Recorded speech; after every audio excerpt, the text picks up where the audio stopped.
Well, it's time to give the old Explorer some much needed rubber. So these are the tires we have now. The tread is really good, still good tread, but it's really starting to dry rot. And as you can see, the tires are starting to bubble and miss shape.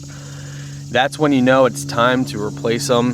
So with the dry rot on the other side starting to crack, it's time to replace these tires. So this is what it looks like now. Alright, so now we got new tires on. Only costs an arm and a leg for this brand. But now we got good tread, brand new tires that are going to last good.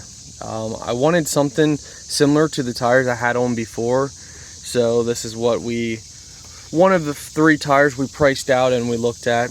And yeah, they're not cheap. $750 for brand new tires, but that also came included with the service fee and mounting and balancing and all that fun stuff, resetting. So yeah,